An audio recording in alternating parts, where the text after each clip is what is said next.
Olá, boa noite, noite de quarta-feira, noite de amar e conectar. Como eu vim aí trazendo nesta semana, o nosso tema hoje vai agregar aí a campanha, do nosso Setembro Amarelo, que também foi o Setembro Verde, Não podemos esquecer aí das campanhas que são muito importantes para conscientizar, para levar conhecimento a tantas pessoas. Boa noite a todos que forem chegando, vão chamando todo mundo, vai clicando no coraçãozinho para que esse conteúdo possa ser entregue aí para muitas pessoas, A gente sempre coloca aqui a importância de estar transbordando, de estar entregando conhecimento para que a gente possa sempre estar contribuindo com o outro, proporcionar o bem-estar, proporcionar qualidade de vida a todos aqueles que nos cercam, a todos aqueles que queremos bem. Por isso eu achei de fundamental importância trazer para você também um pouquinho sobre esse tema que é tão fundamental ser conhecido, que é tão precioso ter este conhecimento, que é a nossa saúde mental. Palavra essa que por vezes ainda é pouco entendido, por até trazermos aquele tabu, aquele preconceito. Quantas vezes talvez na sua infância você ouviu seus pais, seus conhecidos falarem: eu não sou doido, eu não preciso de psiquiatra, eu não preciso de terapia, Se existia esse medo, esse afastamento, esse não querer buscar autoajuda, não querer conseguir esse tratamento por esse tabu, por esse preconceito, pela falta de compreensão, de entender esta importância de estarmos com a saúde mental em dia, e tanto essas associações errôneas que a gente veio trazendo aí durante toda a nossa vida, de diretamente criar este vínculo, saúde mental igual a doença, igual a loucura. Então tudo isso eu proporciono trazer hoje para você mais clareza, que a gente possa saber sim a importância de estarmos em dia com a nossa saúde. Assim como a saúde física, nós precisamos também priorizar a nossa saúde mental, porque o controle das nossas emoções, isso eu venho trazendo aí nas minhas lives com os diversos convidados que já passaram por aqui, toda essa importância do autoconhecimento, de priorizar você. Você é a pessoa mais importante da sua vida e você precisa viver isso. Conhecer a sua essência, conhecer aquilo que lhe faz bem e viver de fato aquilo que lhe faz bem, porque quando a gente se conhece, a gente se respeita e a gente prioriza tudo aquilo que nós precisamos como pessoas únicas e singulares que somos. Boa noite a todas que estão chegando, vão chamando todo mundo, clica aí no aviãozinho, clica no coraçãozinho, para que muitas pessoas estejam aí. Desde já quero agradecer aí a Marcele, já vi ela que está na minha live, proporcionou aí que eu conseguisse esta convidada para trazer, contribuir com o conhecimento dela, com a experiência dela, já que ela faz aí, realiza muitos atendimentos, desde crianças, adolescentes e adulto. Ela tem muita bagagem, muita prioridade para agregar essa noite, esse conhecimento, esta importância do quão é fundamental falar sim de saúde mental, compreender que não é vinculada à doença, Quando a gente fala em saúde mental, que esse não seja mais o nosso primeiro pensamento, que a gente tire da nossa mente, da mente das pessoas, esse preconceito errôneo, o que muitas vezes deixa assim as pessoas inseguras e elas acabam aí por medo não indo buscar esta ajuda, por ser taxada de doida, de fraca. Então elas fogem do tratamento, fogem de estar buscando algo que ia ser benéfico para elas e ia ajudar, ia tirar elas muitas vezes de um quadro depressivo, de um quadro de ansiedade, que só vai aí sem tratamento adequado, piorando o quadro, a vida dessa pessoa, levando sim aí a transtornos e a doenças até físicas. Então vou falar um pouquinho da minha convidada, psicóloga Heloísa Helena. Não a conheço, como eu falei, foi através de uma grande amiga, já também profissional que atendia meu filho Vicente, para quem já conhece um pouquinho a história, que eu consegui esta convidada para contribuir esta noite, falar um pouquinho do trabalho dela, um pouquinho desta importância, trazer clareza. Se você tiver dúvida, já vai colocando aí na caixinha, conforme vai desenrolando a nossa conversa, a gente dá um tempinho e vai respondendo, vai tirando as suas dúvidas. Deixa eu ver, acredito que ela já está por aqui. Oi, oi. Ah, agora deu certo. Demorou, mas deu certo. Boa noite. Desde já, muito obrigada mais uma vez pelo teu sim, pela tua contribuição. Tenho certeza que será aí de muita valia, né? Aproveitando aí todos que não puderem estar com a gente nesta noite, a live fica salva no meu feed e no meu canal do YouTube amanhã, para todos poderem ter acesso a esse conteúdo que é sempre muito importante.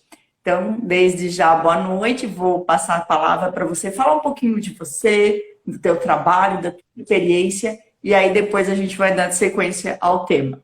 Boa noite, Elô. Obrigada.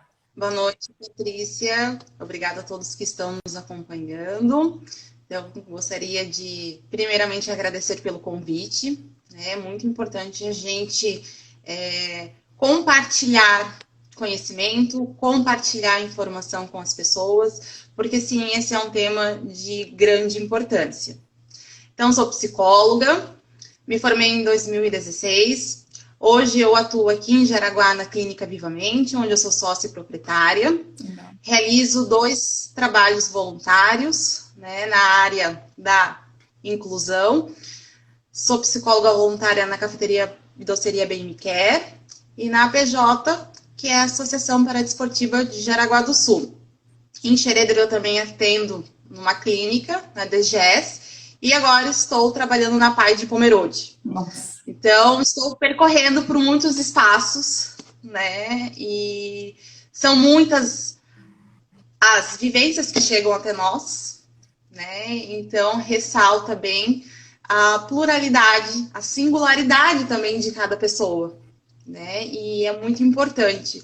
E no começo você trouxe algo que é muito relevante, porque muitas vezes os pacientes eles demoram para chegar até nós, né? Por conta desse preconceito já estabelecido. Então, hoje, infelizmente, a psicologia ainda está atrelada a muita questão da psiquiatria que foi lá dos seus primórdios. Então, hoje, as pessoas às vezes têm receio de procurar um profissional, um psicólogo, por conta, né, do que as pessoas vão pensar se souberem que eu estou indo num psicólogo. Né? Então, é muito comum, eles relatam. Quando eu disse que eu ia no psicólogo, a primeira pergunta foi se eu era louco, se eu estava louco. Né? E não se trata disso. Né? Justamente, precisa se fazer uma prevenção dessa saúde mental. Né? Precisa, sim, de auxílio, né? De trabalho especializado, de profissionais que possam, de uma certa forma, contribuir para que essa pessoa ela consiga, sim, ter essa saúde mental, né? Então, é um tema muito importante, né? E, claro, muitas vezes é difícil elas chegarem até aqui e manter isso também é difícil, porque você entrar em contato com conteúdos, com traumas que muitas vezes você não quer saber, né? Que você quer deixar lá, né? Esquecidos, né? Mas que sempre eles vão vir à tona, né? Então, é um ciclo. Né? E cada vez que eles voltam numa maior proporção, né? Então, sim, terapia não é fácil, né? Muitas vezes, na grande maioria, não vai ser fácil, porque não vamos falar só de coisas boas, nós vamos falar de coisas, né, que trazem angústias, né, sentimentos desagradáveis, mas que sim, eles precisam ser trabalhados. Na grande maioria, a gente tem a tendência a não querer entrar em contato com esses sentimentos. Né? A gente quer sentir só as coisas boas, né? Só as emoções, né, que nos agradam. Só que o fato de você não querer sentir, não quer dizer que você não vai sentir. O sentimento, ele está ali presente. E é justamente você sentir ele, conhecer, saber o porquê que está ali, o que desencadeou, para de uma certa forma você saber lidar com ele. Né? Então, é muito importante, sim. Até para né, parafrasear tudo isso que você falou, me veio à mente um versículo bíblico que eu gosto muito e que fala muito, né? É muito condizente com tudo isso. E a gente, quando a gente estuda a inteligência emocional, a gente usa muitos fundamentos bíblicos, né? Conhecereis a verdade, e a verdade vos libertará. Então, como que eu vou buscar tratar algo que eu não conheço? Algo, como você disse, que eu não sei por que está ali. Eu não sei por que me impede de me libertar disso e conseguir viver uma vida mais feliz, conseguir viver aquilo que realmente as pessoas precisam viver. Então, você falando, me veio isso na mente, você, bom, vou colocar porque completa muito bem tudo isso. Uhum, sim, e precisa ter esse autoconhecimento, né? Você precisa se conhecer, você precisa conhecer as emoções para, de uma certa forma, você saber lidar com elas, né? É de extrema importância, né? Você precisa estar bem primeiro consigo, para depois você estar bem nas relações que você estabelece com o outro, né? Porque se você não está bem consigo, né, isso vai influenciar na relação com o outro, né? Seja relacionamento profissional, pessoal, qualquer tipo de relacionamento, Eu coloco né? muito Então, na educação infantil, né? Que hoje é um pouquinho aí o que eu estou desenvolvendo, sim. transformando essa educação tradicional que nós tivemos numa educação muito mais fundamentada, né, com a inteligência emocional. E eu sempre coloco isso, né? A mãe, ela nunca vai conseguir priorizar esta melhoria se primeiramente ela não olhar para si, para ver que momento ela se Uhum. encontra, para conhecer os gatilhos que fazem com que ela perca a paciência, né? Então isso sim é muito importante também. Sim, com certeza.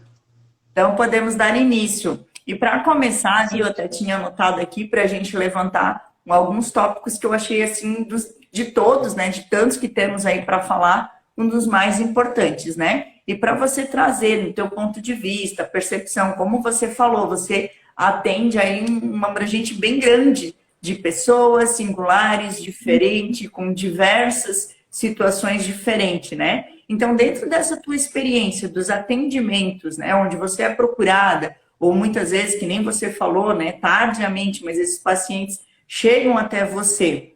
Quando você vai fazer essa anamnese, esse olhar histórico para esse paciente, né, qual é a tua percepção? Em tese, na maioria dos casos, como é a estrutura familiar desses pacientes na sua maioria? Gostaria que você falasse, claro que, né, repetindo o que você falou, cada caso tem a sua singularidade, não é todo caso que é desencadeado por conta disso, mas eu gostaria de saber da tua percepção, da tua experiência, da tua vivência. Uhum, sim. O que a gente observa na grande maioria é que sim, a estrutura familiar ela é base, né? Se essa estrutura ela não está consolidada, né? Se esse relacionamento ele está fragilizado por alguma situação, por alguma questão, isso vai reverberar em relação com as crianças, né? Falando agora mais especificamente do público infantil. Então, as crianças elas chegam até nós por conta dos pais, né? Esse encaminhamento é feito, né? E quando a gente faz a anamnese, quando a gente realiza os atendimentos, a gente percebe que muitas vezes o problema não está na criança, está nesse contexto familiar a qual ela está inserida, né? Então, é muito importante trabalhar com essa família, né? Porque não tem como a gente fazer um trabalho paralelo, né? É muito importante que o trabalho ele seja em conjunto, né? Para a gente ter resultados, né? Então, precisa envolver a família, precisa muitas vezes envolver a escola, todo mundo em conjunto, né? Para conseguir possibilitar para que essa criança ela consiga, né? De uma maneira sadia, né, passar por esse processo a qual ela está vivenciando, que muitas vezes ela não sabe nem nomear, né, o que é bem comum. As crianças, elas têm uma maior dificuldade para falar sobre suas emoções, porque muitas vezes elas não as conhecem. Então, como que eu vou falar como eu estou me sentindo? Como que eu vou falar que eu estou triste, que eu estou com medo, se eu não sei verbalizar isso? Né? Então, nos atendimentos infantis, a gente utiliza recursos, né, bem de ludoterapia com eles, né, através dos jogos, né, da brincadeira, para que eles possam acessar esse recurso simbólico.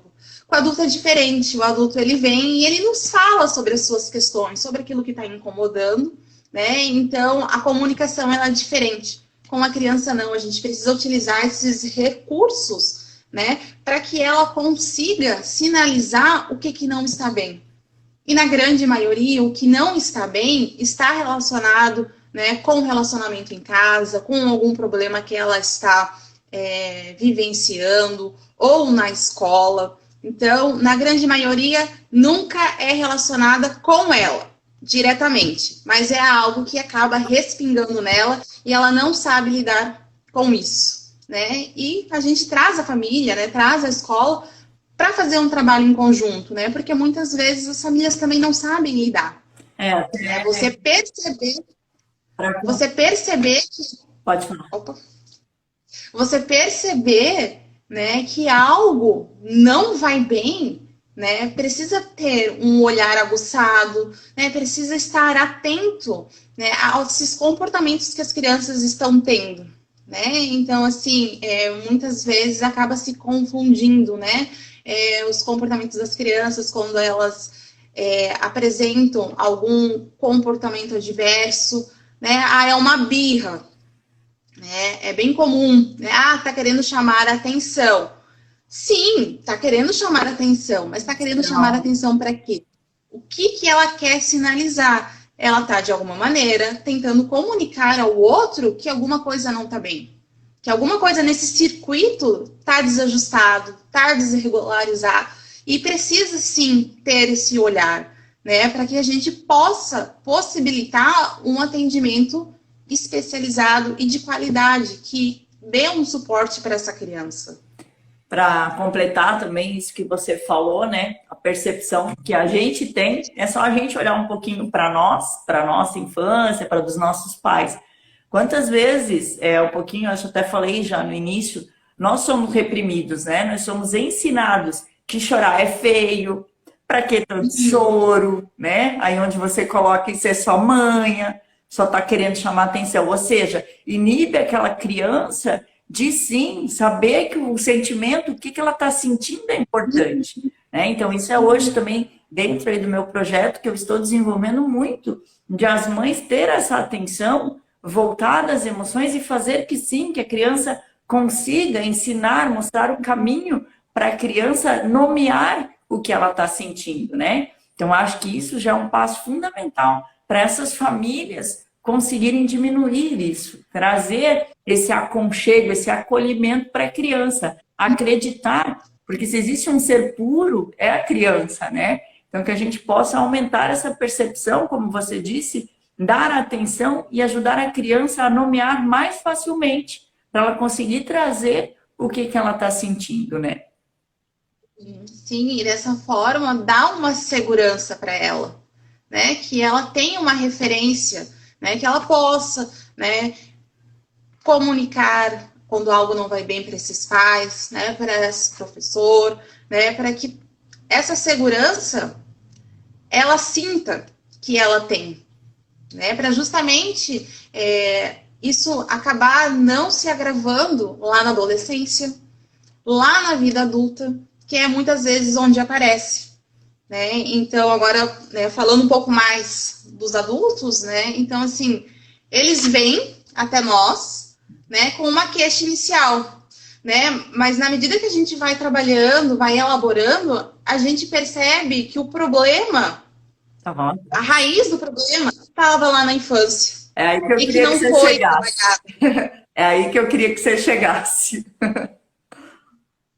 Né? Então, assim, tem muitas coisas que a gente pode fazer um trabalho preventivo, né? Para não deixar que essa criança passe-se despercebido todas essas questões, né? E que ela, de uma certa forma, vai ter que lidar sozinha, né? Aí vai aparecendo os problemas na adolescência.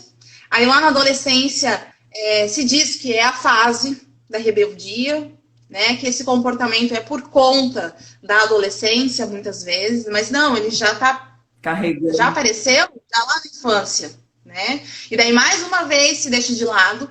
E daí chega um momento lá na vida adulta que daí não tem mais o que fazer, né? E quando a gente vai trabalhar, a gente vai elaborar, são questões de uma vida toda que poderiam ter sido trabalhadas, que poderia ter se minimizadas, né? Esse sofrimento, essa angústia, não precisava ter chegado. Luísa, acho que travou um pouquinho. Vamos ver se ela volta. Opa, voltou. Estou? Que não precisava, você parou. Deu uma travada. Então, assim, retomando. Então, toda uma questão de um sofrimento, de uma angústia, né, que essa pessoa passou ao longo da sua vida, poderia ter sido minimizado, né? Poderia ser trabalhado para que, de uma certa forma, isso não potencializasse tanto. Né? E daí a gente tem muitos traumas, a gente tem muitos impactos, né? A gente fala de uma vida toda de sofrimento, né? Onde essa pessoa ela não teve, né, acesso a uma psicoterapia, acesso, né, a um psiquiatra, porque muitas vezes precisa fazer a introdução de medicação, que ela é fundamental em alguns casos, né? Então, assim, se passou uma vida toda lidando com aquilo, né, de uma forma sozinha, e não precisava ser dessa forma, né? Então, muitas vezes, a gente poderia, sim, ter feito todo um trabalho de prevenção e diminuir todo esse sofrimento, né? Por isso que é muito importante a gente falar sobre saúde mental. Tem se falado muito, mas ainda não é o suficiente. Exatamente. Vem crescendo, mas ainda não é o suficiente, né? Para que as pessoas, elas saibam, né, o que é normal, né, e o que é patológico, né? Quando eu devo procurar ajuda, né? E que sim, a ajuda ela está aí a serviço, né? Para de uma certa forma minimizar e contribuir para que os traumas, né, o sofrimento ele não seja tão grande. Exatamente. Essa já até faz parte ali do contexto que a gente ia dando sequência, né? Hoje no Brasil foi feito, eu estava lendo algumas reportagens da UAU, de um outro site do Ministério da Saúde, onde se preocupa, né, na média do percentual aí, nós temos mais de 80 mil pessoas no Brasil em um quadro de depressão, né, que seria o primeiro aspecto de importância preocupante. E um percentual ainda de 20% de transtornos mentais vinculados à ideação suicida. Então, eu queria que você falasse até um pouquinho disso, né? Quais são os fatores mais comuns? O que as pessoas de início começam a sentir que seja sinal de realmente, como você falou, se preocupar, né? Ficar atentas e, se necessário, sim, procurar ajuda. Né? Então, segundo o Ministério Mundial da Saúde, né?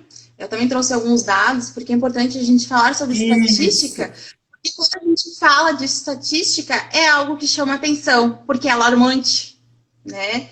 Então, assim, segundo essa pesquisa, né? 1 milhão de pessoas tiram a própria vida, né? Então, a gente está falando de 1,4% da população mundial, né? É muita gente, né?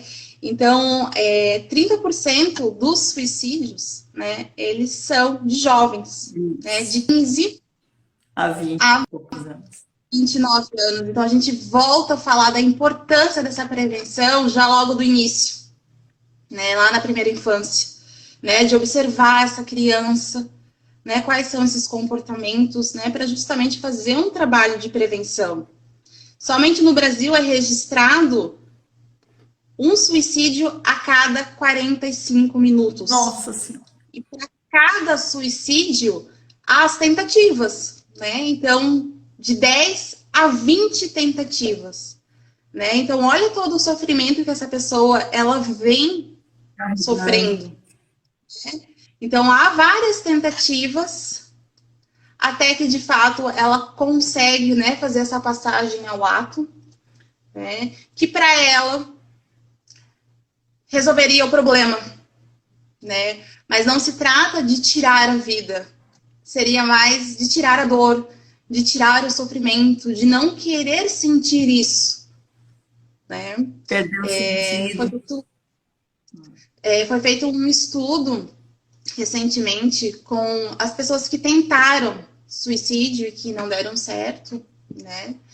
E a pergunta que foi feita é que se realmente eles queriam tirar a própria vida, né? Se eles tinham a noção de que eles fazendo, né, as tentativas ali, daí são diversas, né? Sim. Se de fato eles tinham a noção que isso dali poderia estar ocasionando na morte, né? E 90% disse que não, que eles não queriam morrer.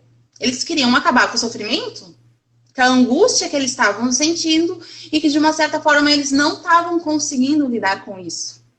Sim. Né? E 98% das pessoas que tiram, né, a sua vida apresentam alguma doença mental. Né? Então, veja bem, a importância da gente falar da saúde mental, né, fazer todo esse trabalho preventivo. Então, a gente está finalizando o mês do Setembro Amarelo, que é em comemoração, né, a campanha de prevenção ao suicídio, mas que é um tema que a gente fala diariamente nos consultórios, né, porque chega até nós. Né? Então, é um trabalho de prevenção que a gente faz, né, mas que, de uma certa forma, precisa se expandir. Né? Mais pessoas precisam, né, ter esse acesso a essas informações de que há outros meios, há outras possibilidades, né? Que elas não estão sozinhas, né? Que esse sofrimento, que essa angústia que elas estão sentindo, né? Seja ela desencadeada por qual situação, elas podem sim contar com uma ajuda, né? Que ela é fundamental. Reforça, né, tudo isso que você trouxe aí para nós, mais uma vez, né, essa importância, esse olhar materno, né, essa primeira infância. A gente sempre fala, semana passada, que a gente trouxe um pouquinho também desse tema, falava da essência humana, falamos da sexualidade na outra quarta-feira, então nesses dois eu trouxe o exemplo da árvore, né, que é muito verdadeiro e existe até um trabalho chamado Árvore da Vida, onde as pessoas colocam ali suas emoções. Fantástico, Sim. adorei conhecer. E dentro disso eu trouxe essa reflexão, né? Enquanto a raiz for profunda, for forte, firme, esse tronco, né, essa árvore, ela vai desenvolver da forma como ela precisa. Vai ser frutífera, né? Vai fazer sim as podas necessárias, a troca de folhas que é necessária, que é o ciclo da nossa vida. Mas essa base, essa raiz precisa sim ser firme. Então, por isso também todo esse trabalho de prevenção que vem sendo feito, como você falou, ainda precisa ser melhor, ainda precisa ser muito maior, mas que a gente possa também, como formiguinhas, né? Não desistir e fazer para que isso cresça cada vez mais, de fato, devido a essa grande importância, que nós tenhamos crianças mais saudáveis, que elas cresçam mais preparadas para os desafios da vida. Sim, em 2019 eu lecionei para um magistério ali no Eleodoro, a disciplina de psicologia escolar e educação em infância. E lá tem o ensino médio integral, e eles têm o PV, que é um projeto de vida, e a gente trabalhou, né, o projeto da árvore da vida. Legal. E os resultados, eles foram bem bacanas, né, deles terem, primeiramente, um espaço, né, para eles falar sobre as suas emoções, para eles conhecerem, né, as emoções, que nem eu falei anteriormente, né, muitas vezes essas emoções elas são desconhecidas por eles, né, e elas precisam ser, né, reconhecidas, elas precisam sim ser trabalhadas para que eles consigam lidar com isso lá na vida adulta. Exatamente. É muito bacana, é fantástico, é por isso que eu acho que eu me apaixonei, né, fazendo aí esse aprendizado, esse conhecimento, formação em inteligência emocional. E eu também tenho uma história com filhos, né? Meus filhos, ambos, têm histórias de superação. Um é transplantado de fígado, o meu mais novo fez um AVC, frequenta a psicóloga já com 5 aninhos de idade. E a gente, como leiga, muitas vezes também se questiona, né? Poxa, uma criança 5 aninhos, mas para que ele vai precisar de psicóloga, né? Então, essa mãe, esses pais terem esse olhar, não de preconceito, não de medo, mas sim de construir, de que sempre é benéfico, né? Que a gente sempre precisa buscar o melhor. Então, hoje eu compreendo o quanto a psicologia não ajuda somente a criança, mas contribui para que os pais compreendam melhor aquela criança, o que ela está vivendo, como fazer uma abordagem mais assertiva.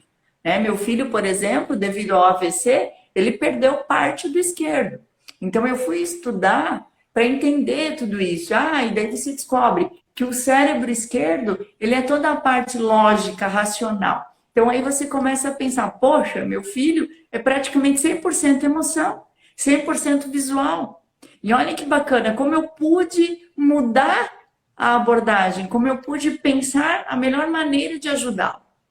Entende? Então, as coisas para os pais começam a ser mais facilitadas, o resultado vem de maneira mais assertiva.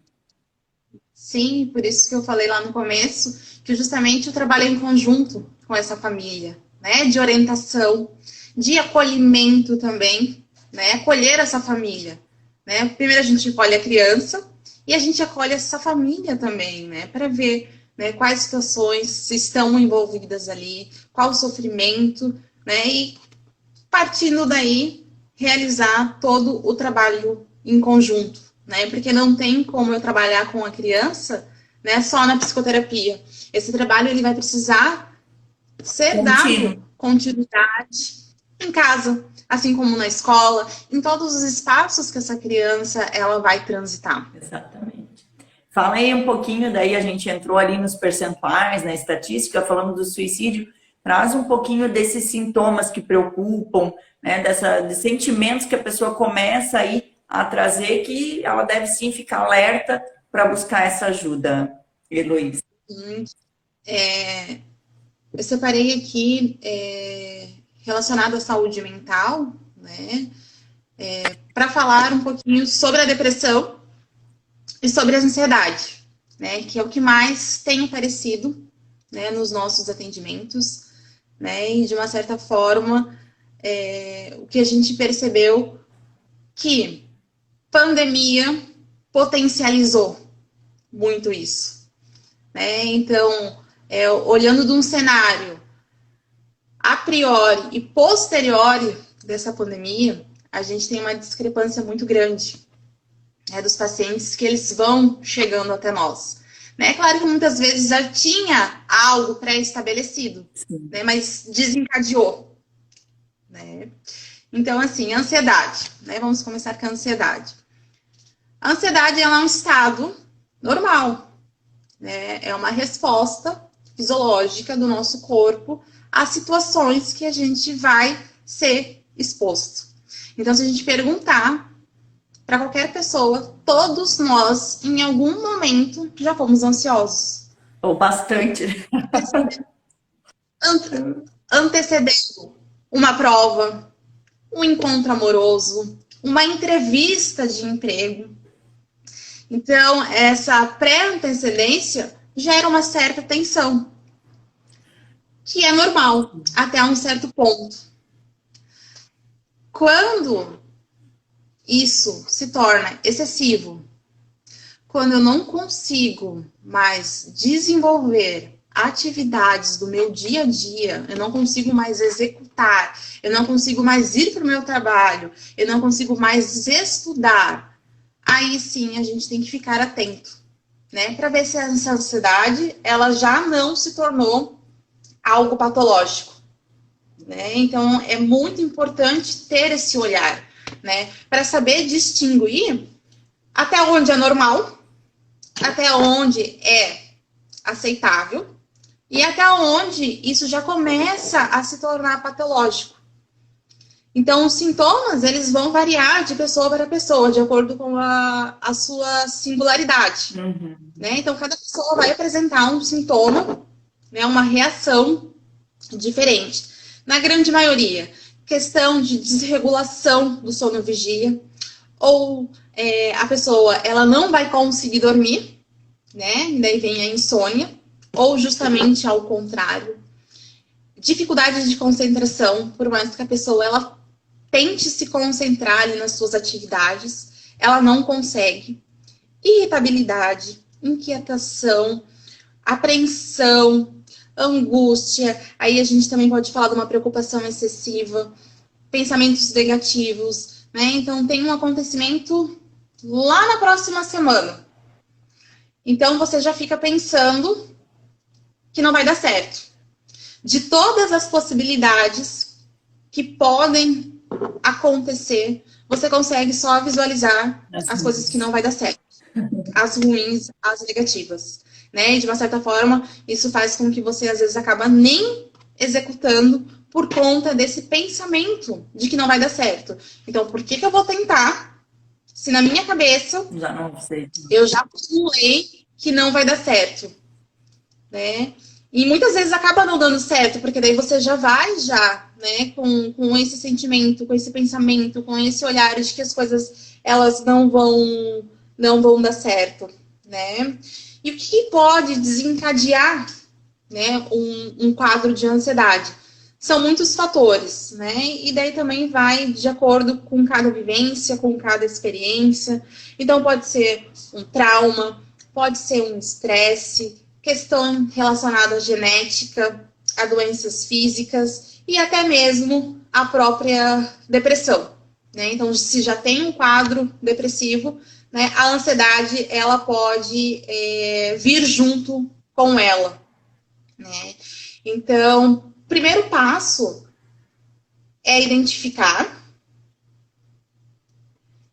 e verificar se realmente se trata, né, de uma ansiedade normal, como eu disse, né, ou não. É algo que realmente vai precisar se trabalhar em psicoterapia, né? Que daí a gente vai trabalhar as formas de você lidar com essa ansiedade. Sim. Muitas vezes vai se fazer o uso necessário de medicação, né? Então é muito importante, né, alinhar a psicoterapia com a medicação. Elas precisam estar juntas. Só a medicação ela não vai resolver. A medicação, ela não vai fazer desaparecer a ansiedade. Ela vai estar ali presente. E vai ser como eu vou lidar com essa ansiedade. Né? Como que eu vou, né, buscar um equilíbrio para fazer que essa ansiedade, ela não vai afetar o meu dia a dia. Ela não vai afetar meu trabalho. Ela não vai afetar meu estudo. Porque muitas vezes vão acontecer, né, diversas situações que vão desencadear essa ansiedade. E é justamente como você vai lidar com ela que vai fazer toda a diferença. Então, sim, a medicação ela vai ajudar a ajustar o que de uma certa forma está desregulado, mas o grande trabalho é de como você vai lidar com ela, né? Quais ações... Abrindo parênteses, antes de você continuar, só para ficar claro aqui, já teve situações que as pessoas vieram me perguntar, né? Ah, eu preciso, acho que ir para um psiquiatra.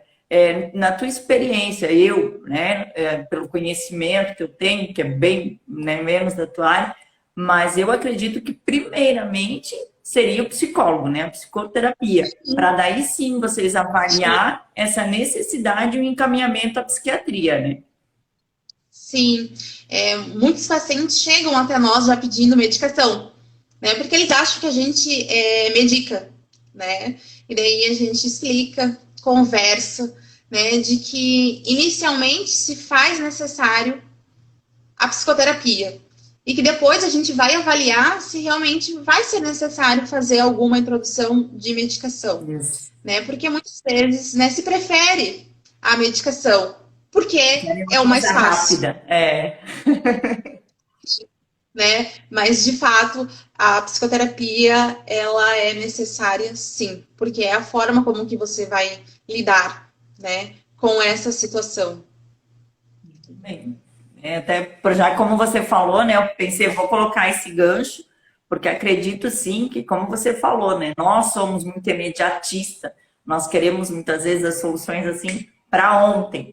E aí tem Uhum. essa visão distorcida, né? Que o remédio vai fazer, vai melhorar, tá tudo certo. Mas acaba que não resolve, só remedia ali momentaneamente o quadro. Sim.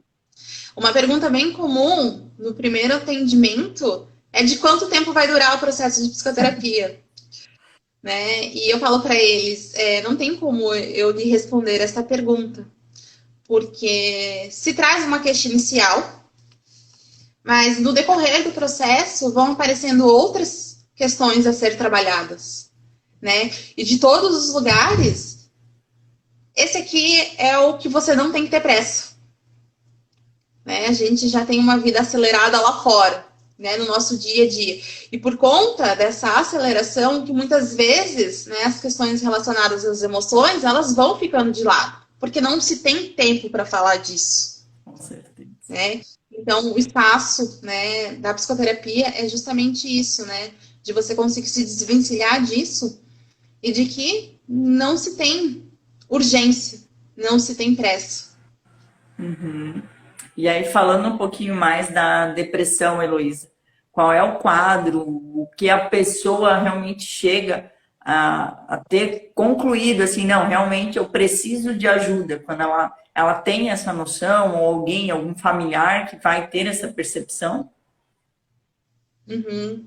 Sim, então, segundo o DSM-5, né, o transtorno depressivo ele é caracterizado por mudanças no afeto, na cognição e nas funções cerebrais, né? Então, essas mudanças, elas vão ocorrer, né, de indivíduo para indivíduo, que a gente volta a falar da questão da singularidade, Sim, né? Então, a gente pode ter duas pessoas com quadro depressivo, elas vão ter sintomas. diferente. Pode ser que parecidos, pode ser que iguais e pode ser que sejam totalmente diferentes, né? A grande maioria, né, dos sintomas é perda e interesse pelo prazer da vida, né? Então, por exemplo, assim, antes essa pessoa ela tinha prazer em trabalhar, se perde esse fazer, né? Não se tem mais a vontade de trabalhar, né? Ou de estudar, ou fazer, seja qual for, né? O hobby, algo que lhe dê prazer. Diminuição da concentração. Então, aqui a gente também tem a questão da desregulação do sono vigília, né? Ou uma insônia, né? A pessoa ela não consegue, né, dormir, então ela passa muitas noites e dias sem conseguir dormir ou dorme muito pouco. Ou a gente tem o contrário, né? Aquele sono excessivo, né? De que você dorme a noite toda e você ainda tá cansado e você durante o dia, se deixar, vai continuar dormindo, né? Então tem as duas situações que elas são bem ambíguas. Perda ou ganho excessivo de peso, né? Então a pessoa ou ela vai comer muito compulsivamente ou não vai conseguir comer, né? E daí a gente tem os dois extremos, né? A alta e a baixa do peso. Humor, né? Então, mudança de humor repentina. Então, hora tá bem, hora não tá.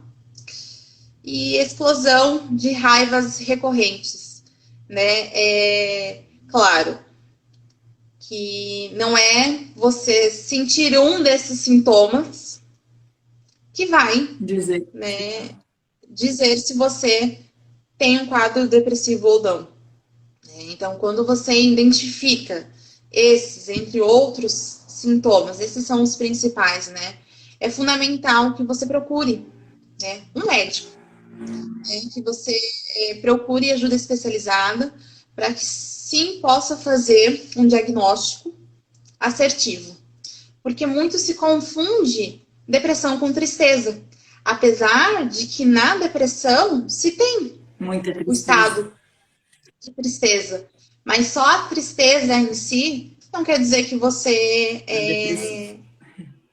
é depressivo, né? Então é muito importante também as pessoas não saírem se auto-diagnosticando, né? Então, sim, é importante procurar um profissional para que esse diagnóstico ele seja feito, né? E seja verificado se realmente nós estamos falando de uma depressão, né? Ou de um estado de tristeza por conta do momento, né, que a pessoa ela tá vivenciando, né? E se sim for um estado depressivo, é muito importante que essa pessoa aceite, porque daí a gente entra na questão da aceitação, que é muito difícil, né? De as pessoas às vezes aceitarem, né? Por conta de todo o estigma da sociedade, né? De que as pessoas vão pensar, do que as pessoas vão falar, né? Ele tem todo um sentimento de fraqueza, de impotência, de que você não sabe lidar com suas emoções, você não sabe ter um autocontrole, né? Então é muito importante essa autoaceitação, né? Para que de fato consiga se fazer o tratamento necessário, que consiga procurar ajuda necessária para minimizar tudo isso, né? Essas pessoas elas precisam sim de ajuda, elas precisam se sentir acolhidas e saberem que elas não estão sozinhas, que o processo ele pode ser mais leve quando elas compartilham isso com alguém, né? E é justamente isso que a gente trabalha, né, no processo de psicoterapia.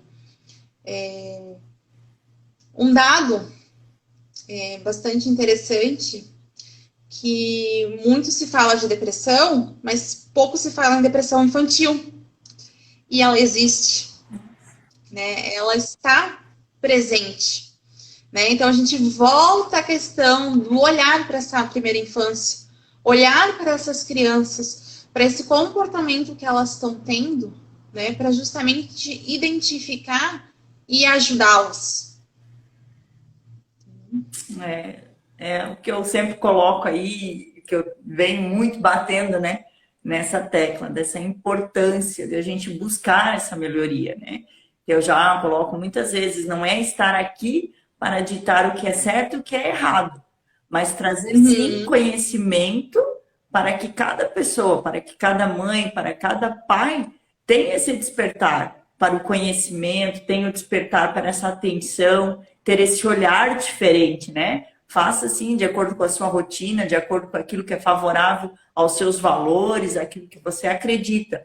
Mas não deixe, né, de se fechar a buscar o novo, a conhecer que tudo que já é bom pode sim ser ainda melhor. E pensar, né? Eu acredito que todos que nos ouvem, que têm aí filhos, não querem que seus filhos lá na frente precisem passar por situações complicadas, precisem passar por situações que muitas vezes nós já tivemos que enfrentar, ou nossos familiares, né? Ver pessoas sofrendo, e é até um sentimento de impotência, que aí a gente já vai entrando aí depois dos sintomas, que eu quero falar um pouquinho também.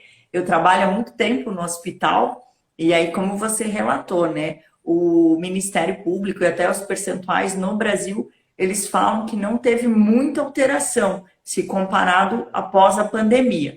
Mas sim, existe essa percepção de quadros que foram sim muito alterados. Nós mesmos no hospital podemos ter essa percepção da quantidade de pessoas que foram parar no pronto atendimento por surtos, né? Surtos psicóticos, tentativa de suicídio, ou seja, como você traz, já havia ali um quadro desencadeado, já havia ali talvez, né, o início, e com tudo isso foi mais um motivo, como diz assim, o ditado popular foi a pólvora, né, para estourar de uma vez.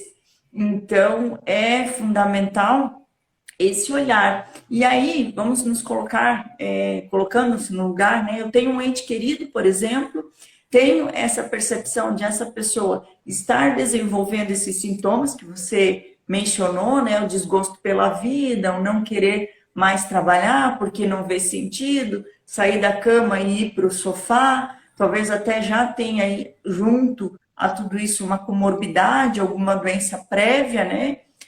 Dentro disso, né, a gente percebendo essa ajuda. E é uma coisa que muito também acontece, tanto na psicologia, quanto até nós que fazemos o processo de coaching, nós não podemos induzir a pessoa. Ela precisa querer essa ajuda, né? O princípio básico para que ela consiga seja que ela queira. que ela buscar essa ajuda. Mas muitas vezes, não só por todo o tabu que a gente já trouxe aqui, esse preconceito, esse medo do que vai ser, né, como que eu vou enfrentar os olhares da sociedade, das pessoas que me cercam, além tem a questão financeira. Então, é mais um aspecto que eu gostaria que você comentasse um pouquinho, né? Existe nosso município, talvez em regiões que você conheça dentro aí da tua experiência, que tragam algum programa, algum auxílio nesse sentido das pessoas que não têm condições financeiras de fazer esse tratamento, Heloísa? Sim. Então, para aquelas pessoas que elas não têm condições financeiras, né, para arcar, né, com atendimentos particulares, né, nós temos o SUS, né, então as unidades de saúde, né, do bairro. Então, as pessoas elas podem estar procurando, né, inicialmente elas passam pelo médico da família, né, e ele vai fazer um encaminhamento, então, para o psicólogo da unidade.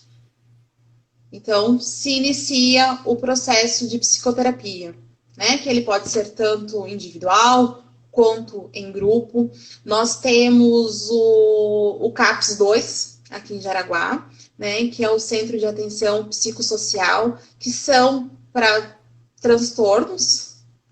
Então, muitos usuários, eles acabam sendo encaminhados para lá para ter o suporte, né? Para ter, né, todo esse aparato para que eles não passem por isso sozinhos, né? Aqui em Jaraguá a gente também tem o CVV, que é o Centro de Valorização da Vida, né? Que fica ali no Baipendi, né? Então eles realizam também, né, atendimentos gratuitos, né? Então assim a gente tem uma equipe, né, para dar o suporte para essa pessoa.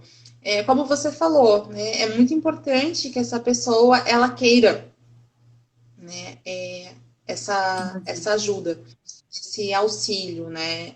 Não tem como fazer por outro meio que não seja dessa forma, né? No começo é difícil essa aceitação, né? Às vezes requer um certo tempo, né?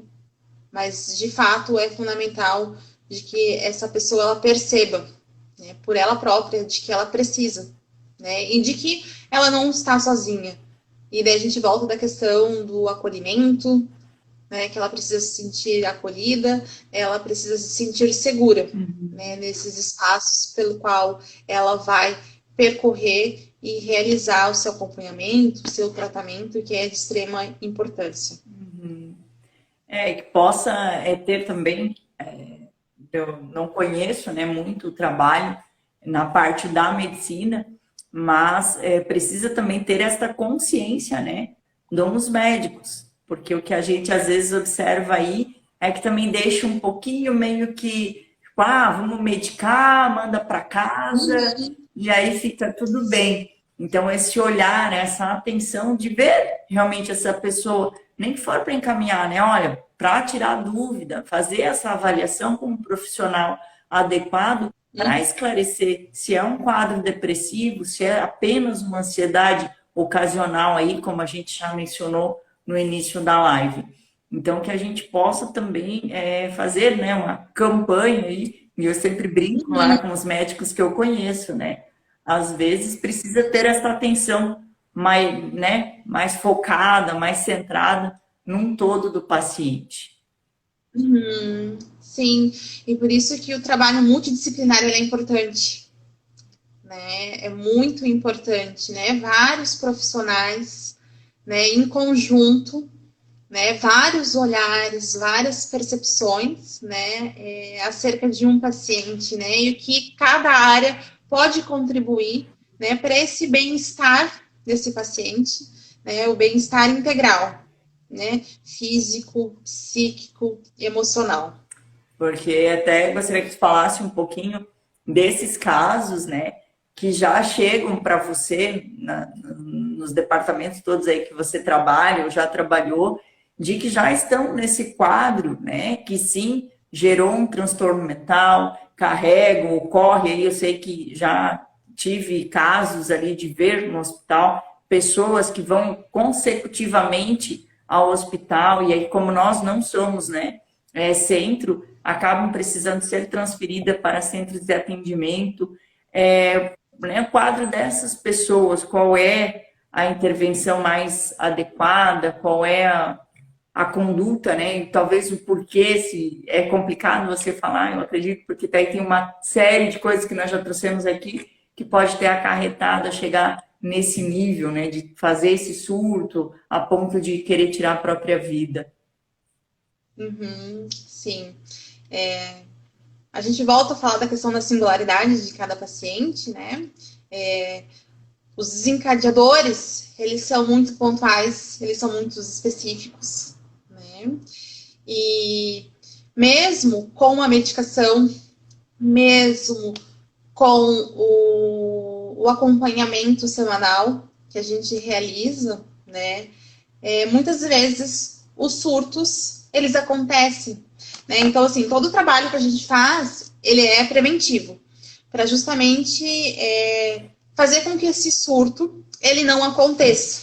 Mas, às vezes, ele vai acontecer, né? Por várias questões. Porque não tem também como a gente excluir essa pessoa da sociedade. Sim. É justamente fazer todo, né, o trabalho reverso, de incluir eles, de sim, eles podem trabalhar, eles podem estudar, eles têm que estar inseridos nesses espaços, né? Mas justamente esses espaços, eles vão gerar em algum momento uma pressão, por exemplo, né? E eles não vão saber lidar com isso, né, de uma forma saudável, né? Então a gente tem o surto, né? Então daí eles são encaminhados para o hospital, né? E do hospital aqui de Jaraguá, eles são encaminhados para Joinville, mas o grande problema é a questão que tem lista de espera, né? Então muitas vezes eles ficam esperando dias, semanas, até conseguir uma vaga, né? Então para a família também é difícil, né? Conseguir conciliar tudo isso, né? E muitas vezes não se espera essa vaga, né? Então é assinado um termo de responsabilidade, né? E essas famílias, elas voltam porque os pais precisam trabalhar, eles não conseguem estar 24 horas, né, com os seus filhos, né? Porque daí aqui eles precisam ter um acompanhante, né? Quando eles vão para Joinville, lá na ala psiquiátrica, daí são só as crianças, né? Só os adolescentes, só, né, os pacientes, né? Então, muitas vezes, eles acabam nem conseguindo a vaga que precisavam. Desistem. Acabam desistindo por vários fatores, né? E isso, né, dificulta todo o tratamento, né? Então, assim, tem muita coisa para a gente repensar, muitas políticas públicas, né, para a gente alinhavar, né? Tem muita coisa boa, né? E a gente precisa ressaltar tudo isso. Já melhorou mas muito. ainda tem muita coisa que ainda é falha, né? Nosso sistema ainda é falho e, de uma certa forma, não consegue garantir isso para todos, né? Esse acesso, né? Por conta da demanda, né? Exatamente. Então, até antes de a gente entrar aí na parte final, que é falar um pouco das coisas boas, né? De como a gente está realizando toda essa prevenção, ter esse controle, né? Essa saúde mental realmente mais saudável. Queria comentar aqui de um videozinho, eu não sei se ele tem nome, mas eu acredito que talvez muitas pessoas vão conhecer, ou se não, depois eu coloco o nome aí na minha página para vocês olharem. É um presidiário que dá um depoimento, né? E isso vai fechar aí com chave de ouro tudo que a gente trouxe na visão do que ele aprendeu sobre o amor. E ele está há anos no presídio por ter cometido um crime, né? Assassinou uma mulher e a sua filha, mãe e filhas, né? Aí, dentro do presídio, ele descobre que o que ele teve na infância, dessa percepção do que era o amor, levou a ele a ser o assassino que ele se tornou. Ou seja, ter aquelas atitudes, né, que a gente, no momento da dor, às vezes não tem nem a percepção do porquê, o que levou a pessoa a fazer aquilo. Então, ele conta que os pais dele, sempre quando o castigavam, o batiam, né? Falava aquela frase que talvez muitos de nós já ouvimos. Ah, o papai faz ama para você aprender. Porque o papai faz para você aprender porque o papai te ama. Porque é o melhor para você. Então, o que ele carrega para ele? Que o amor dói. Que o amor é assim mesmo. Que a gente mostra ao outro que ama, mas aquilo lá é uma coisa doída. Então, isso ele carrega dentro dele, que leva ele a cometer aquele crime. E ele tem dentro do presídio ainda, ele encerra, né, contando, que ali ele descobre, de fato, o que era o verdadeiro amor. Quando a mãe daquela moça que ele assassinou, que era a avó daquela criança que ele também assassinou, ela perdoa ele. E ela vai visitar ele semanalmente e fala: eu sei que lhe faltou o amor. E o amor que eu não posso dar mais para minha filha, eu quero que você sinta. Ou seja, então é fantástico esse vídeo, ele carrega muito, né? Do que a gente, principalmente o que eu estou trabalhando aí com essas mães, dessa base, de ser essa raiz profunda, de ser tudo que a criança vai olhar lá na frente, né? Vai olhar para trás e vai saber: eu tive um porto seguro, eu tenho para onde ir se algo der errado, eu tenho um centro de confiança, um elo de afetividade, de, né? Sentir que ela pode se abrir. E é aquilo que você trouxe um pouquinho.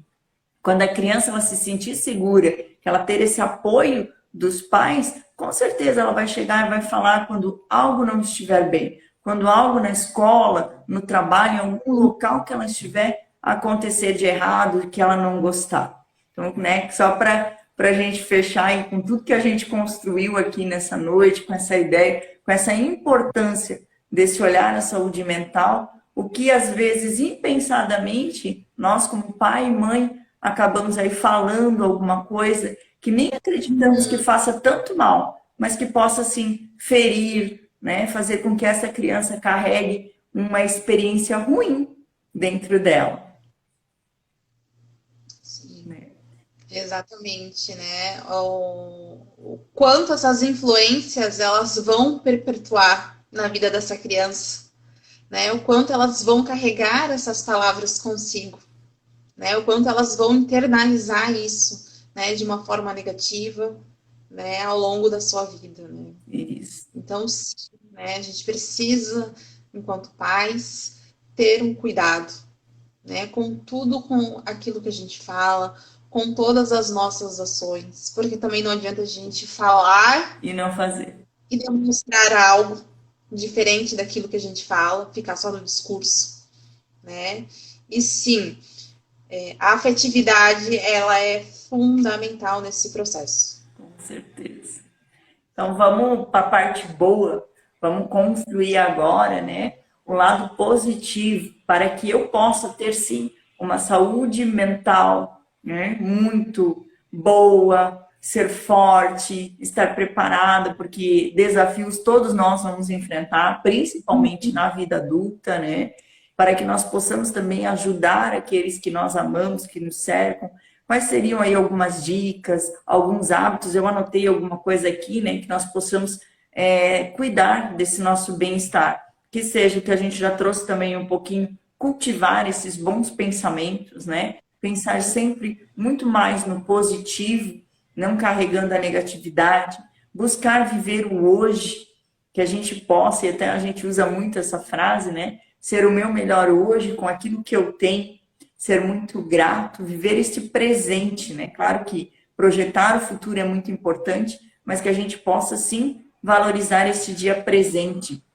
Fazer um momento de meditação, de relaxamento. Aí eu gosto também sempre de dar a dica, né? Escreva aí o que teve de positivo, de bacana no seu dia, qual foi o seu sucesso de hoje. Com certeza você vai conseguir listar aí 2, 3 coisas que, poxa, trouxeram muita coisa boa aí para o teu dia. Ouvir uma música boa e, claro, ter momentos prazerosos e divertidos com as pessoas que você ama, com amigos e com a família. Pode completar a sua lista, Heloísa. Então, tudo isso que você falou, né? Muito importante. A gente tende a sempre prevalecer o negativo, né? Então, se 10 coisas boas nos aconteceu e uma negativa, a gente vai evidenciar essa negativa, né? E é justamente fazer o contrário, né? Evidenciar tudo de bom que está te acontecendo, né? Cuidar desse corpo, né? Praticar exercício físico, né? Cuidar dessa mente, né? Cultivar esses pensamentos, esses hábitos que sejam saudáveis para você. E se afastar de tudo aquilo que você, por experiência própria, já sabe, já que não deu certo, né? Em algum momento da tua vida, para justamente quebrar esse ciclo de repetição, né? Então, se você teve experiências que não deram certo, por que você vai continuar nessa repetição? Então, de uma certa forma, você já sabe o que você precisa fazer de diferente, né, para você ter resultados diferentes, né? Com certeza. E claro, né, se precisar de ajuda para sair desse ciclo, né, temos aí uma excelente profissional, a Heloísa, já falou um pouquinho do trabalho dela, em todos os locais onde ela atua, tem aí marcado no meus posts, no post que eu vou fazer em seguida aí, quando eu for salvar a live, também vou marcar ela, para que você possa lá agendar, conversar, tirar uma dúvida no direct, eu acho que a gente é bem... Me coloca à disposição, né, para se ficou alguma dúvida, né, que a gente possa conversar, esclarecer, que esse realmente é o objetivo, né, que a gente possa, né, quebrar esses paradigmas, né, que ainda se tem muito em relação a essa temática, que ela é muito importante, e sim, orientar naquilo que for possível, né, dar todo o suporte e o direcionamento necessário. Exatamente. Porque de doido todo mundo tem um pouco, né? E eu sempre brinco com os Sim. meus amigos de trabalho. Se eu não fosse doida, de repente eu nem estaria mais aqui, porque às vezes a gente precisa extravasar, colocar para fora. E é então que você trate isso com muita naturalidade, que a gente possa cada vez mais, a cada campanha, e como a Heloísa já trouxe, né? Não somente nesse mês de setembro, que foram realizados aí muitos projetos bacanas, mas que a gente possa aí durante todo o tempo, todo o ano, né, trazer esta tão importante temática de a gente ter esse olhar voltado à saúde mental. Então, desde já, meu muito obrigada pelo teu sim. Tenho certeza que ficou um conteúdo aí grandioso para todos que forem assistir posteriormente. E quem sabe nos vemos em breve, em outro momento, aí com outro tema, com certeza sempre é muito válido. Muito obrigada, obrigada a todos que passaram por aqui, partilharam conosco um pouquinho dessa experiência e fiquem à vontade para, se precisar aí no direct, chamar, tirar dúvidas, pedir contatos, fiquem bem à vontade. É isso, Elô? Te agradeço mais uma vez pelo convite, me coloco à disposição, Obrigada. né? E agradeço a todos aqueles que partilharam conosco essas informações, né? Que estiveram aqui nos acompanhando. Obrigada, eu que agradeço. Uma excelente noite e um restinho de semana maravilhoso. Abraço. Tchau.